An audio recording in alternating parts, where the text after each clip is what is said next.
ত্রয়োদশ জাতীয় সংসদের প্রথম অধিবেশন কাল। সভাপতি স্পিকার ও ডেপুটি স্পিকার চূড়ান্ত করবেন প্রধানমন্ত্রী। রীতি অনুযায়ী ভাষণ দেবেন রাষ্ট্রপতি এবং ডেপুটি স্পিকারকে শপথ গ্রহণ করাবেন রাষ্ট্রপতি। 133টি অধ্যাদেশ আইনমন্ত্রী উত্থাপন করবেন এবং এরপরে রাষ্ট্রপতির ভাষণ হবে। আমরা সংসদকে সকল কর্মকাণ্ডের কেন্দ্রবিন্দুতে পরিণত করব। সংসদে দায়িত্বশীল ভূমিকা রাখতে চায় জামাত। মোহাম্মদ শাহাবুদ্দিনের ভাষণের বিরোধিতা। স্বৈরাচারের দোষর, রাষ্ট্রপতির ভাষণ দেওয়ার কোনো অধিকার নাই। সকল ব্যাপারে বিরোধিতা নয়, আবার না বুঝেও কোনো সহযোগিতা নয়। বিরোধী দল হিসাবে আমরা একটা দায়িত্বশীল বিরোধী দলের ভূমিকা পালন করতে চাই। দেখছিলেন প্রধান শিরোনাম। রাতের সময় সঙ্গে আছি আমি গোলাম রাব্বি। এবার অন্যান্য শীর্ষ সংবাদ।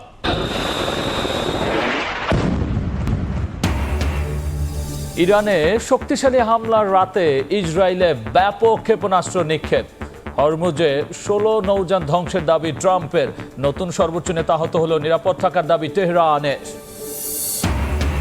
সংঘাতের জেরে তেল নেয়ার হিড়িক। পাম্পে সেনা চান মালিকরা। বাড়তি ডিজেল চেয়ে ভারতকে চিঠি। রাশিয়া থেকে জ্বালানি কিনতে যুক্তরাষ্ট্রের কাছে ভারতের মতো ছাড় চায় বাংলাদেশও। অবশেষে চালু হচ্ছে থার্ড টার্মিনাল। চলতি বছরের শেষ দিকে উদ্বোধন, জানালেন বিমান প্রতিমন্ত্রী। কক্সবাজার সমুদ্র সৈকতকে বিশ্বমানের করতে সহযোগিতার প্রস্তাব চীনের।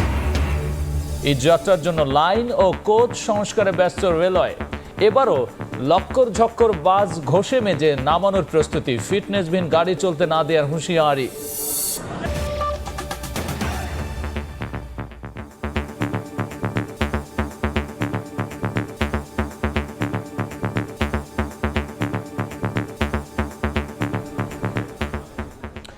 ত্রয়োদশ সংশোধনের প্রথম অধিবেশন কাল।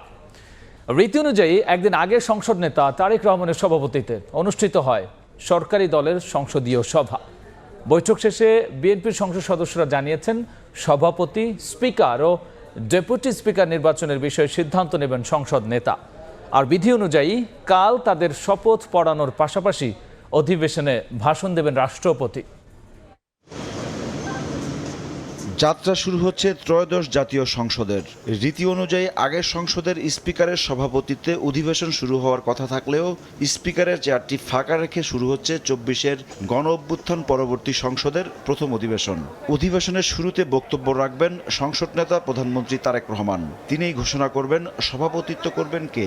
জ্যেষ্ঠ নেতাকে প্রস্তাব করার পর কেউ একজন সমর্থন করবেন, তারপর তিনি সেখানে সভাপতিত্ব করবেন। সেই সভায় আমরা মাননীয় স্পিকার এবং ডেপুটি স্পিকার নির্বাচিত করব। ডেপুটি স্পিকার যখন আসবেন তখন সভাপতি মণ্ডলী মনোনয়ন করবেন 5 জন। তারপরে শোক প্রস্তাব উত্থাপন করবেন। সেখানে আমাদের প্রয়াত নেত্রী, দেশনেত্রী, আপসী নেত্রী বেগম খালেদা জিয়ার সম্পর্কে আলোচনা হবে। তারপর আমাদের জুলাই যোদ্ধাদের সম্পর্কে আলোচনা হবে। অধিবেশন শুরুর আগের দিন প্রধানমন্ত্রীর নেতৃত্বে অনুষ্ঠিত হয় বিএনপির সংসদীয় দলের বৈঠক। সংসদের স্থায়ী কমিটি গঠন এবং কার্যপ্রণালী বিধি নিয়ে বিস্তারিত আলোচনা হয় সভায়। তবে স্পিকার ও ডেপুটি স্পিকার কে হচ্ছেন তা নিয়ে ধোঁয়াশা কাটেনি এখনও। স্পিকার এবং ডেপুটি স্পিকার নির্বাচনের ক্ষেত্রে আমরা সংসদ নেতাকে দায়িত্ব দিয়েছি, সিদ্ধান্তটা তিনিই দেবেন। আগামীকালকে আমরা জানতে পারবো। বিভিন্ন বিষয় নিয়ে আগামীকাল সংসদ শুরু হচ্ছে, সেই সব বিষয় নিয়ে একই সঙ্গে আমরা পার্লামেন্টের সব দায়িত্ব নিয়ে আলোচনা হয়েছে।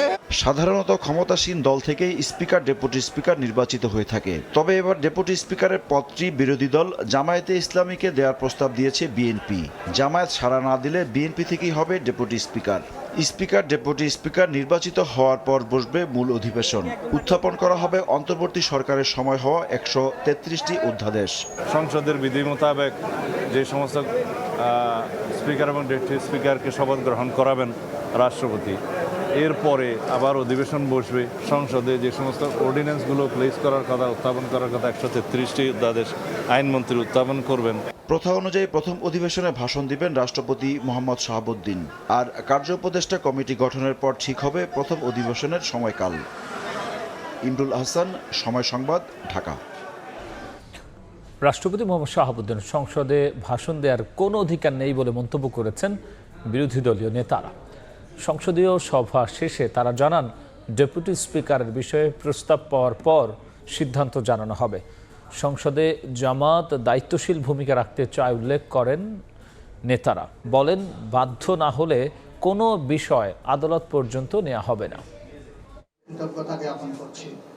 ত্রয়োদশ জাতীয় সংসদের প্রথম অধিবেশন শুরুর আগের দিন বুধবার সংসদ ভবনে বিরোধী দল জামায়াত, এনসিপি, খেলাফত মজলিস ও বাংলাদেশ খেলাফত মজলিসের সংসদ সদস্যরা দুপুর 12টায় বিরোধী দলের সভাকক্ষে বিরোধী দলীয় নেতা ও জামায়াত আমির ডাক্তার শফিকুর রহমানের সভাপতিত্বে বৈঠক করেন তারা।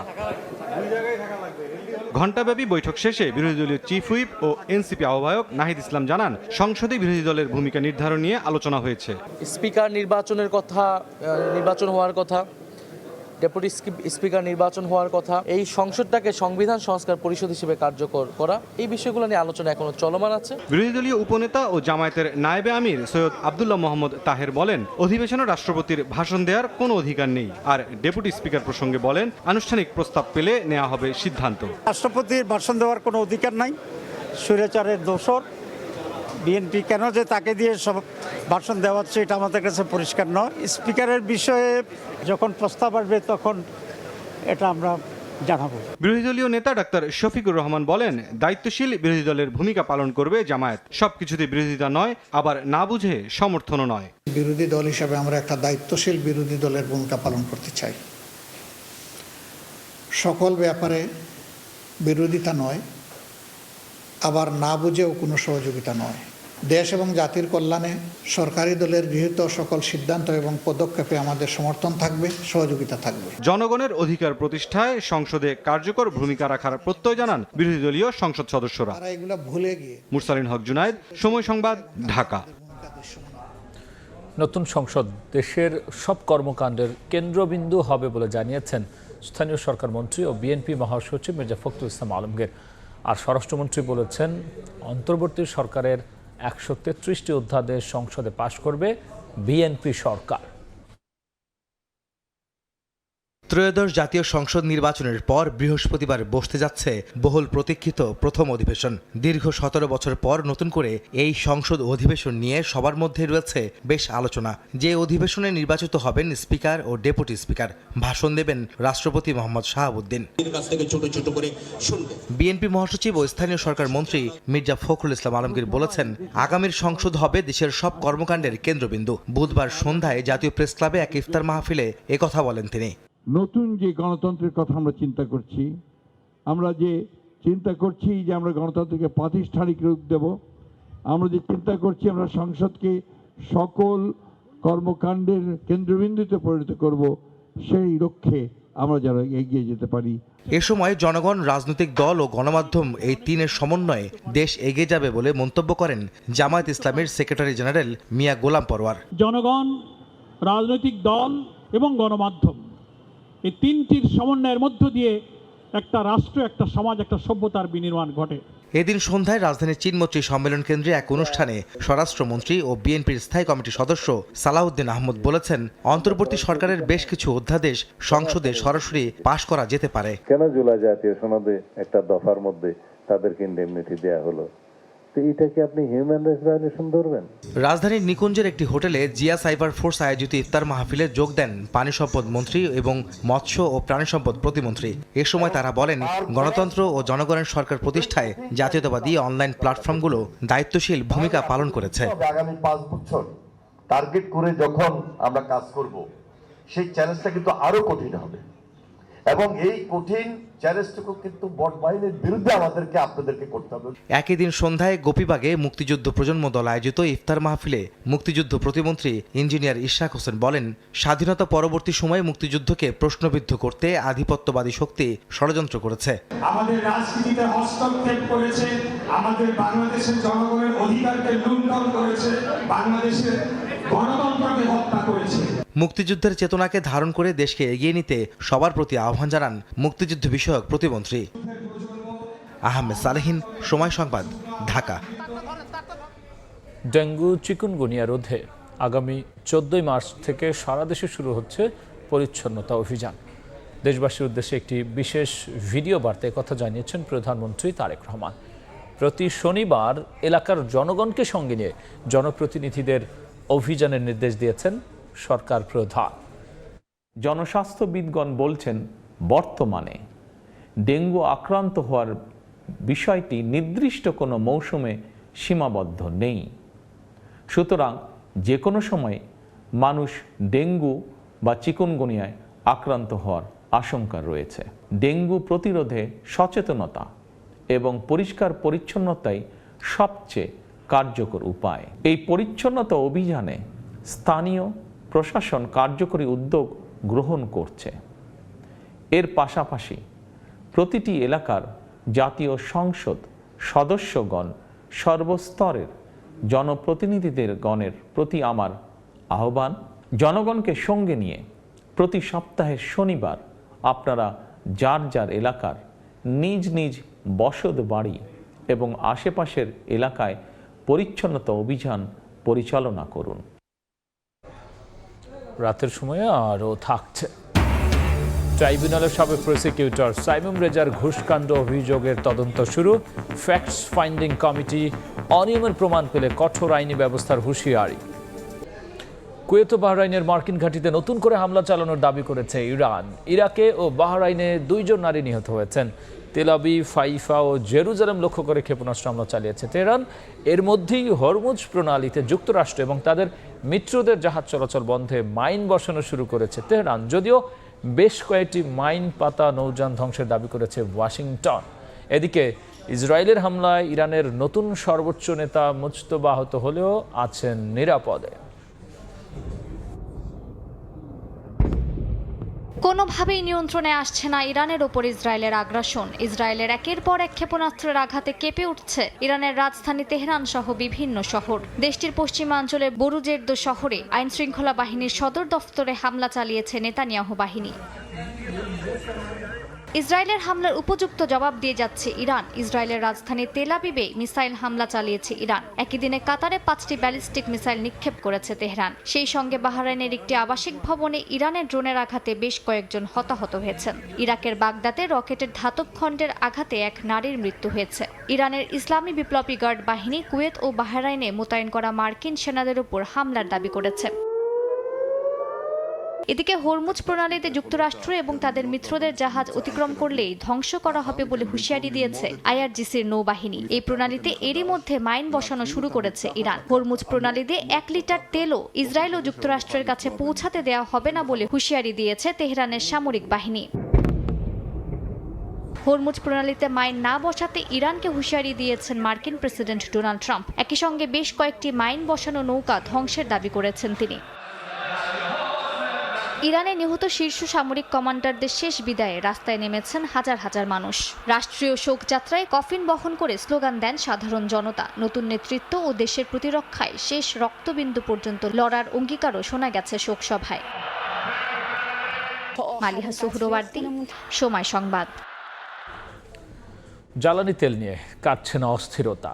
বুধবারও রাজধানীর ফিলিং স্টেশনগুলোতে দেখা যায় যানবাহনের লম্বা সারি। উদ্ভূত পরিস্থিতিতে ফিলিং স্টেশনে পুলিশের পাশাপাশি সেনা মোতায়েন, সরবরাহ বাড়ানো সহ 8 দফা দাবি জানিয়েছেন পেট্রোল পাম্প মালিকরা।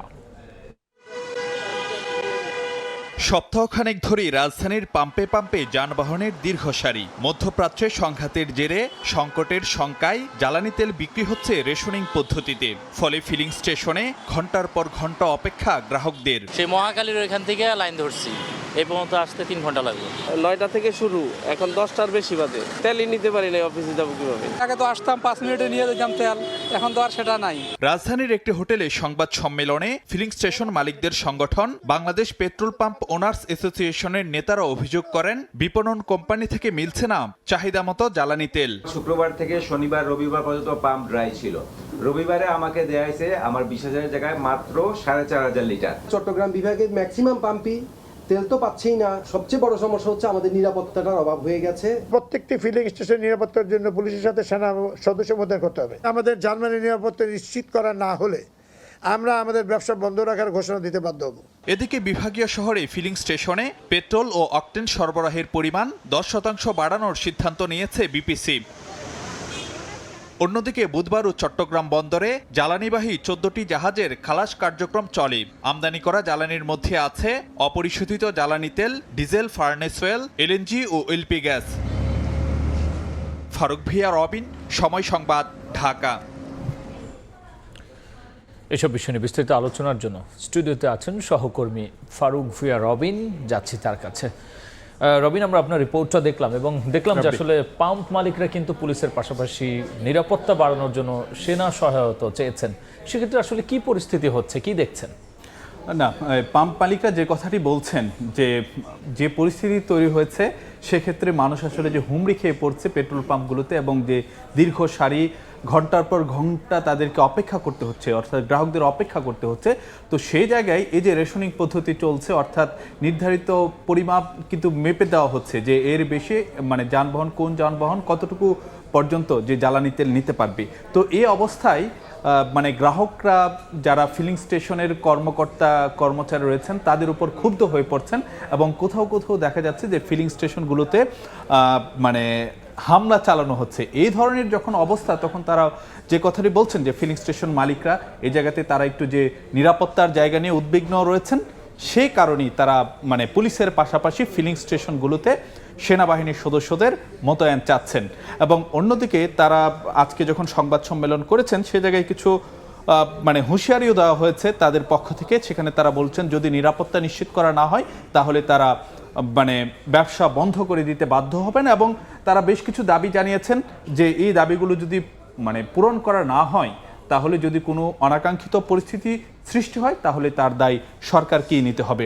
এবং একই সঙ্গে বেশ কয়েকজন পেট্রোল পাম্প মালিক সেই সংবাদ সম্মেলনে তারা অভিযোগ করেছেন যে তারা চাহিদা মাফিক যে ধরনের তেল পাওয়ার কথা, জ্বালানি তেল পাওয়ার কথা সেটি তারা পাচ্ছেন না। এবং একই সঙ্গে সংবাদ সম্মেলনের যেটি দাবি করা হয়েছে যে দেশের উত্তরাঞ্চল, দক্ষিণাঞ্চল, কক্সবাজার ও চট্টগ্রাম জেলা এবং যে সিলেট অঞ্চলে অনেকগুলো পাম্পের অবস্থা খুবই ভয়াবহ, সেগুলোতে আসলে যে নিয়মিত তেল সরবরাহ করা হচ্ছে না এমন অভিযোগগুলো কিন্তু যে আজকে পেট্রোল পাম্প মালিক সমিতির যে সংবাদ সম্মেলন সেখানে করা হয়েছে। জ্বালানির অবস্থা সরকার আসলে কি ভাবছে আসলে বা কি করছে? না, সরকারের পক্ষ থেকে যদিও বারবারই কিন্তু এই কথাটি বলা হচ্ছে যে পর্যাপ্ত পরিমাণ মজুদ রয়েছে, কিন্তু সতর্কতা হিসেবে বা বাড়তি সতর্কতা হিসেবে যে রেশনিং করা হচ্ছে। কারণ মধ্যপ্রাচ্যের যুদ্ধ কতদিন চলবে সেটি আসলে যে কারো জানা নেই, সেই কারণেই বাড়তি সতর্কতার জন্যই কিন্তু রেশনিং পদ্ধতিতে যাওয়া হচ্ছে। তো জ্বালানি সরবরাহ পরিস্থিতি যেন সামনের দিনগুলোতে কোনো খারাপ অবস্থা তৈরি না হয় বা সরবরাহে যেন টান না পড়ে, সেই জায়গাতে কিন্তু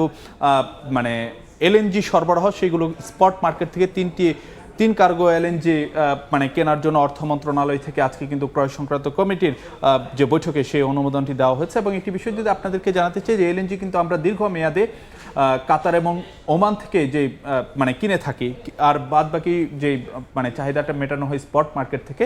তো সেই স্পট মার্কেট থেকে তিন কার্গো এলএনজি কিনতে যাচ্ছে সরকার। এবং অন্যদিকে যেহেতু যে একটি সংকট চলছে তো সেই জায়গাতে বিভাগীয় পর্যায়ে ফিলিং স্টেশনে অকটেন ও পেট্রোল 10% বাড়ানোর যে একটি সিদ্ধান্ত নিয়েছে বিপিসি, অর্থাৎ সেগুলো ডিপো থেকে 10% বাড়তি অকটেন এবং যে পেট্রোল দেওয়া হবে পাম্পগুলোতে।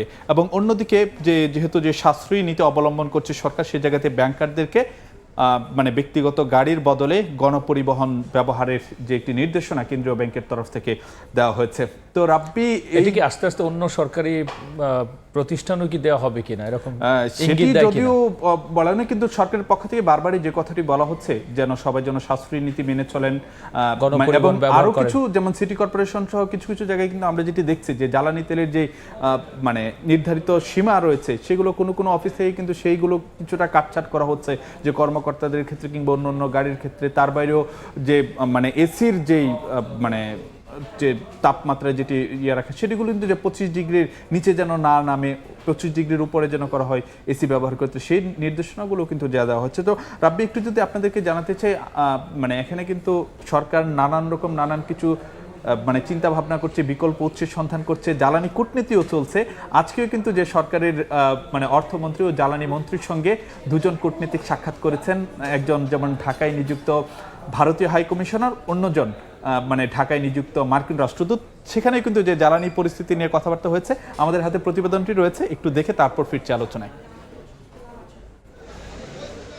দেশে দৈনিক ডিজেলের চাহিদা 12 থেকে 13,000 মেট্রিক টন, যা মোট জ্বালানি চাহিদার প্রায় 70%। কিন্তু মধ্যপ্রাচ্যে যুদ্ধের দামামায় টালমাটাল হয়ে পড়ে বৈশ্বিক জ্বালানির বাজার। পরিস্থিতি সামাল দিতে চলতি মাসে প্রায় 50,000 মেট্রিক টন ডিজেল সরবরাহের জন্য ভারতের কাছে অনুরোধ জানিয়েছে বাংলাদেশ পেট্রোলিয়াম কর্পোরেশন বিপিসি। এরই মধ্যে আন্তর্দেশীয় পাইপলাইনে ভারত থেকে এসেছে 5,000 মেট্রিক টন ডিজেল।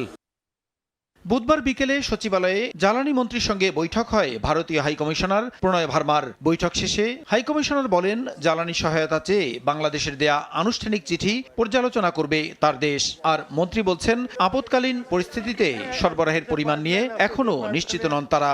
পাইপলাইন আছে, আমাদের সাথে একটা এগ্রিমেন্ট আছে, এটা আমরা বলছি যে আরো একটু তেল বাড়ানোর জন্য তেল বাড়া দিতে বলছি। এখন কি বাড়ে তারপরে কত বাড়ছে। Received a formal request from the government of Bangladesh about additional supplies, and I just received it and I'll be forwarding it to our authorities for consideration. এদিকে সন্ধ্যায় অর্থ মন্ত্রণালয়ে মার্কিন রাষ্ট্রদূত ব্রেন্ট কিস্টেনসেনের সঙ্গে বৈঠক শেষে অর্থমন্ত্রী আমির খসরু মাহমুদ চৌধুরী জানিয়েছেন, রাশিয়া থেকে তেল কিনতে ভারতের মতো বাংলাদেশও ছাড় চায়। জানানো হয়েছে দেশটির প্রতিনিধিকে। যুক্তরাষ্ট্র থেকে এলএনজি ইম্পোর্ট করার ব্যাপারে লং টার্মে আমরা কি করতে পারি এটার ব্যাপারে। ইতিমধ্যে যুক্তরাষ্ট্র ইন্ডিয়াকে ওয়েবার দিয়েছে, রাশিয়ান তেল কিনতে পারবে ইন্ডিয়া। তো আমরাও চাইছি, আমি বলছি আমাদের ওয়াই নট বাংলাদেশকে ওয়েবার দাও, আমরা তো আমাদের ইকোনমির জন্য একটা বিগ সাপোর্ট হবে এটা। এছাড়া ঢাকা ওয়াশিংটনের দ্বিপাক্ষিক বিনিয়োগ বাণিজ্য সংক্রান্ত বিভিন্ন ইস্যুতেও আলোচনার কথা জানান অর্থমন্ত্রী। প্রসূন আশিস, সময় সংবাদ, ঢাকা। সেক্ষেত্রে কূটনীতি পর্বটা যদি একটু বুঝিয়ে বলেন সংক্ষেপে।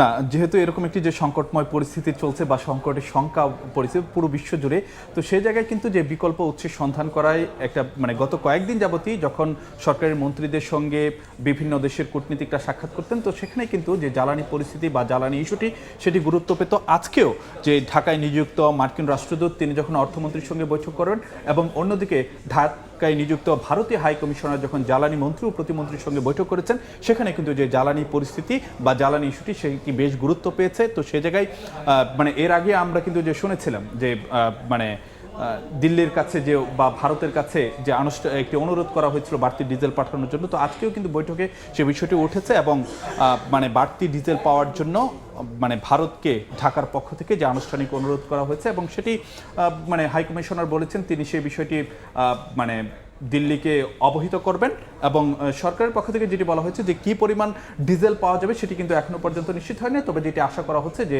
সেই পরিমাণটি বাড়বে। এবং অন্যদিকে একটি বিষয় যদি আপনাকে জানাতে চাই যে ভারতকে কিন্তু যুক্তরাষ্ট্র 30 দিনের জন্য একটি ছাড় দিয়েছে, তারা যেন রাশিয়ার তেল কিনতে পারেন। কারণ আমরা জানি যে ইউক্রেন যুদ্ধের পরবর্তীতে কিন্তু রাশিয়ার উপর একটি নিষেধাজ্ঞা রয়েছে, তো সেই নিষেধাজ্ঞার জন্য তো সেই জায়গায় আজকে যখন মার্কিন রাষ্ট্রদূত অর্থমন্ত্রীর সঙ্গে বৈঠক করেন, তো সেখানে এই বিষয়টি উঠেছে, ভারতকে যেমন একটি ছাড় দেওয়া হয়েছে, ঠিক একইভাবে যেন বাংলাদেশকেও এই ধরনের একটি ছাড় দেওয়া হয় যে রাশিয়ার তেল কেনার জন্য। কারণ আমরা জানি যে রাশিয়ার তেল তুলনামূলকভাবে সাশ্রয়ী। তো সেই বিষয়টি অর্থমন্ত্রী মার্কিন রাষ্ট্রদূতের সঙ্গে বৈঠকে সে বিষয়টি তিনি তুলেছেন। তো এই ছিল আজকে আমাদের কাছে। রবিন, অসংখ্য ধন্যবাদ আলোচনায় যুক্ত হওয়ার জন্য। আপনাকে অনেক ধন্যবাদ রাব্বি। যুদ্ধ পরিস্থিতির কারণে জ্বালানি সংকটের যে অবস্থা এবং দেশের সংকটে করণীয় এসবের বিস্তারিত নিয়ে আলোচনার জন্য স্টুডিওতে যুক্ত হয়েছিলেন সহকর্মী ফারুক ভিয়া রবিন। দেখছেন রাতের সময়, সঙ্গেই থাকুন। ঘুষখণ্ডে আন্তর্জাতিক অপরাধ ট্রাইব্যুনালের সদ্য সাবেক প্রসিকিউটর সাইমুম রেজা তালুকদারের বিরুদ্ধে ফ্যাক্টস ফাইন্ডিং কমিটি তদন্ত শুরু করেছে। চিফ প্রসিকিউটর বলেছেন, তদন্তে অনিয়ম পাওয়া গেলে নেওয়া হবে ব্যবস্থা। জুলাই অভ্যুত্থানের পর পুনর্গঠিত আন্তর্জাতিক অপরাধ ট্রাইব্যুনালে বিচার শুরু হয় আওয়ামী লীগ আমলে গুম, খুন ও জুলাই হত্যাযজ্ঞের ঘটনার। ইতোমধ্যে রায়ও হয়েছে 3 মামলার। এসব মামলার কার্যক্রমে প্রসিকিউশনের একাধিক সদস্যের বিরুদ্ধে বিভিন্ন সময়ে অভিযোগের কথা শোনা গেলেও এবার সদ্য সাবেক প্রসিকিউটর সাইমুম রেজা তালুকদারের ঘুষ চাওয়ার অডিও ফাঁসের ঘটনার বিতর্ক বাড়িয়ে দেয়। স্বয়ং চিফ প্রসিকিউটরই বলেছেন, এমন ঘটনা বিচারকে প্রশ্নবিদ্ধ করে। মঙ্গলবার চিফ প্রসিকিউটর ঘোষণা দেন, তদন্ত হবে সব ঘটনার। গঠন করেন 5 সদস্যের তদন্ত কমিটি। বুধবার থেকে কমিটির কার্যক্রম শুরু হয়েছে বলে জানান আমিনুল ইসলাম। অভিযোগটাকে আমরা হালকাভাবে দেখছি পাচ্ছি না। একই সাথে এই ট্রাইব্যুনালে আরও যদি কোনো অভিযোগ থেকে থাকে, এই সমস্ত কিছু বিষয়ে আমরা 5 সদস্য বিশিষ্ট একটা ফ্যাক্ট ফাইন্ডিং কমিটি করেছি। তিনি আরো বলেন, এই কমিটি সব ধরনের অনিয়ম তদন্ত করবেন। তদন্তে অনিয়ম পাওয়া গেলে কঠোর আইনগত ব্যবস্থা নেওয়া হবে। যদি তাদের বিরুদ্ধে সাবস্টেন্টিভ কোনো অভিযোগ পাওয়া যায়, তাহলে তাদের বিরুদ্ধে, সংশ্লিষ্টদের বিরুদ্ধে আমরা যথাযথ আইনগত ব্যবস্থা নেব। এদিন আন্তর্জাতিক অপরাধ ট্রাইব্যুনালে আওয়ামী লীগ নেতা কামরুল ইসলাম ও ওয়ার্কার্স পার্টির সভাপতি রাশেদ খান মেননের মামলার শুনানি হয়। তাদের বিচার শুরু হবে কিনা সে বিষয়ে 30 মার্চ আদেশ দেবেন ট্রাইব্যুনাল। এছাড়া সাক্ষ্য গ্রহণ হয় আরও বেশ কয়েকটি জুলাই হত্যাযজ্ঞের মামলার। সাবিনা মজুমদার, সময় সংবাদ, ঢাকা। রাতের সময়ে আরও থাকছে মেয়েদের পছন্দের শীর্ষে পেন্সিল হিল, ছেলেদের লোফার। ঈদ কেনাকাটায় ভিড় বাড়ছে জুতার দোকানে, দাম নিয়ে ক্রেতার মিশ্র প্রতিক্রিয়া। এবার বাণিজ্যের সংবাদ।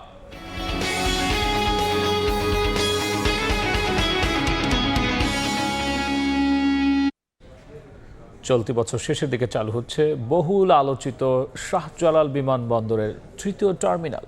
ডিসেম্বরের মধ্যে অত্যাধুনিক টার্মিনালটি প্রস্তুত করতে শীঘ্রই জাইকার সঙ্গে বৈঠকে বসবে সরকার। সচিবালয়ে চীনা রাষ্ট্রদূতের সঙ্গে বৈঠক শেষে কথা জানিয়েছেন প্রতিমন্ত্রী।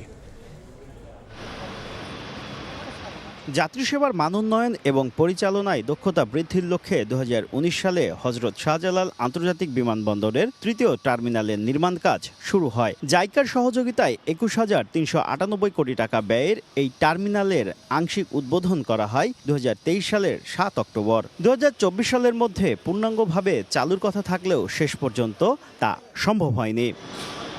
এই অবস্থায় বুধবার সচিবালয়ে চীনা রাষ্ট্রদূতের সঙ্গে বৈঠক শেষে বেসামরিক বিমান ও পর্যটন প্রতিমন্ত্রী জানান, 3য় টার্মিনাল চালু হবে চলতি বছরের শেষ নাগাদ। এ লক্ষ্যে টার্মিনালটি পুরোপুরি প্রস্তুত করতে জাপানি সংস্থা জাইকার সঙ্গে বৈঠকে বসবে সরকার। প্রয়োজনে নতুন ঠিকাদার নিয়োগে দরপত্র আহ্বান করা হবে। আমরা ইমিডিয়েটলি মিটিং করব।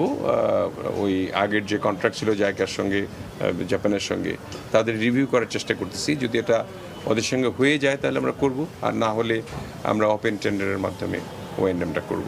এই জন্য it will take 6 to 9 months at least। বৈঠকে পর্যটন খাতে চীন বাংলাদেশের সম্পর্ক আরও গভীর করতে কক্সবাজার সমুদ্র সৈকতকে আধুনিকায়নের প্রস্তাব দিয়েছে চীন। We need to work on to have more Chinese tourism come over to Bangladesh, especially you have the longest beach in the world in Cox's Bazar.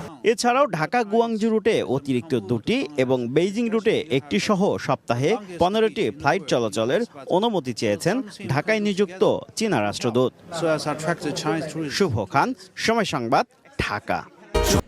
ঈদে ফিটনেসবিহীন বাস সড়কে নামতে দেওয়া হবে না বলে জানিয়েছেন ডিএমপি কমিশনার। বাস টার্মিনাল ভাড়ার তালিকা টাঙানোর আহ্বান জানিয়েছেন তিনি। ঈদে হাইওয়েতে ব্যাটারি চালিত রিকশার চলাচল বন্ধে পুলিশের সহযোগিতা চেয়েছেন মালিক সমিতির নেতারা।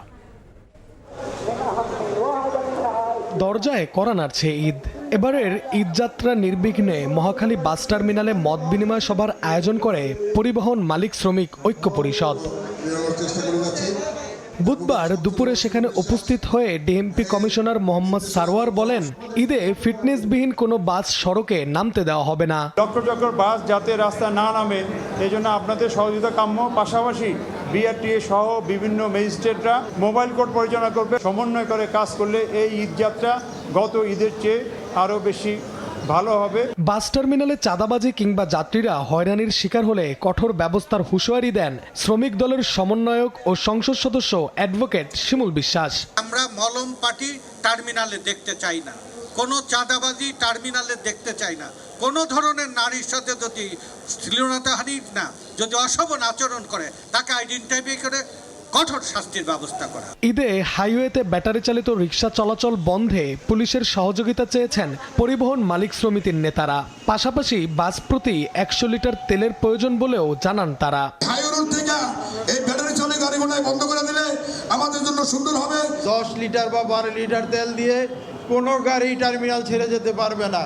সর্বনিম্ন হলো 100 লিটার তেল প্রতিটি গাড়িতে দিতে হবে। ঈদে আব্দুল্লাপুর চন্দ্রা এলাকায় অঘোষিত বাস টার্মিনাল বন্ধে আইনশৃঙ্খলা বাহিনীর নজরদারি বাড়ানোর দাবি পরিবহন মালিক শ্রমিক নেতাদের। নাইম হাসান, সময় সংবাদ, ঢাকা। রাজধানীতে জমজমাট ঈদ বেচাকেনা। এই মুহূর্তে রাজধানী বসুন্ধরা শপিং কমপ্লেক্স থেকে যুক্ত হচ্ছেন সহকর্মী মাহাদি ইসলাম ধ্রুব। সরাসরি যাচ্ছি তার কাছে।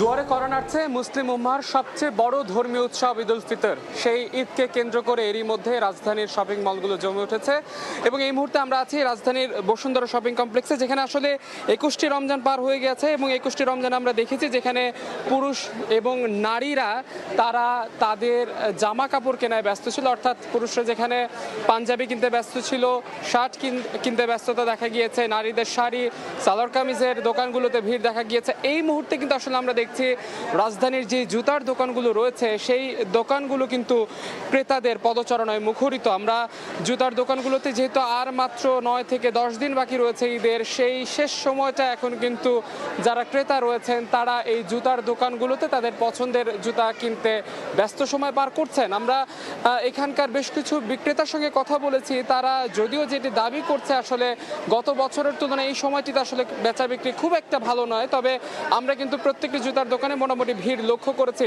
এবং যেহেতু আসলে ঈদের জামা কাপড়ের পূর্ণতা পায় এই জুতার মাধ্যমে, কারণ বিশেষ করে নতুন পাঞ্জাবির সঙ্গে একটি লোফার বা একটি স্যান্ডেল কিন্তু আসলে সেই সৌন্দর্যকে বর্ধিত করে, তেমনি নারীর সুন্দর একটি সালোয়ার কামিজ কিংবা শাড়ির সঙ্গে তারা যে পছন্দের স্যান্ডেলটি আসলে বেছে নিতে তারা কিন্তু এই মুহূর্তে জুতার দোকানগুলোতে ভিড় করেছেন। আসলে এবার কিন্তু আসলে আমরা দেখেছি যে প্রত্যেকটি দোকানে আসলে নতুন নতুন কালেকশন তারা নিয়ে এসেছেন। কিছু কিছু আমরা আবার দেখেছি যে স্যান্ডেলগুলোতে আবার কিছু কিছু আধুনিকতার ছোঁয়া আনা হয়েছে। সব মিলিয়ে আসলে রাজধানীর বেশ কিছু শপিং মলগুলোতে আমরা ঘুরেছি, যেখানে আসলে আমরা দেখেছি জামা কাপড়ের দোকানগুলোর পাশাপাশি এই জুতার দোকান যেগুলো রয়েছে সেগুলোতেও কিন্তু আসলে ক্রেতাদের পদচারণায় মুখরিত। এই ছিল রাজধানীর ঈদ কেনাকাটার সবশেষ খবরাখবর আমার কাছে। ঈদ কেনাকাটার সবশেষ নিয়ে আমরা সরাসরি ছিলাম বসুন্ধরা শপিং মলে। প্রথমবারের মতো ওয়ানডেতে 5 উইকেট শিকার করা উচ্ছ্বসিত টাইগার পেসার নাহিদ রানা দলের প্রয়োজন আর ম্যাচ পরিস্থিতি অনুযায়ী বোলিং করেছেন। সেই জিনিসটা কন্টিনিউ করার চেষ্টা করবো লং টাইম পর্যন্ত। সবসময় চেষ্টা থাকে যে কীভাবে ভালো করা যায় এবং আমার টিম কী চাইতেছে ওই জিনিসটা আমি এক্সিকিউট করতে পারতেছি কিনা। ফিজ ভাই এবং তাসকিন ভাই বোলিং করতেছিল, সো তাদের সাথে কথা বলতেছিলাম মাঠের মধ্যে যে ভাই উইকেটে কী হতেছে না হতেছে, তো সো তারা তখন বললো যে উইকেটে হিট করলে কিংবা একটা জায়গাতে লাইন মেনটেন করলে ব্যাটসম্যানদের জন্য ডিফিকাল্ট খেলা। এ পর্যায়ে শীর্ষ সংবাদ জানিয়ে দিচ্ছে আরও একবার। ত্রয়োদশ জাতীয় সংসদের প্রথম অধিবেশন কাল। সভাপতি, স্পিকার, ডেপুটি স্পিকার চূড়ান্ত করবেন প্রধানমন্ত্রী। রাষ্ট্রপতির ভাষণ নিয়ে মুখোমুখি সরকারি ও বিরোধী দল। সংঘাতের জেরে তেল নেয়ায় হিড়িক, পাম্পে সেনা চান মালিকরা। বাড়তি ডিজেল চেয়ে ভারতকে চিঠি। রাশিয়া থেকে জ্বালানি কিনতে যুক্তরাষ্ট্রের কাছে ভারতের মতো ছাড় চায় বাংলাদেশও। এবং অবশেষে চালু হচ্ছে থার্ড টার্মিনাল। চলতি বছরের শেষ দিকে উদ্বোধন, জানালেন বিমান প্রতিমন্ত্রী। কক্সবাজার সমুদ্র সৈকতে বিশ্বমানের করতে সহযোগিতার প্রস্তাব চীনে। এই ছিল রাতের সময়। এরপর দেখবেন সম্পাদকীয়। সঙ্গেই থাকুন সময়।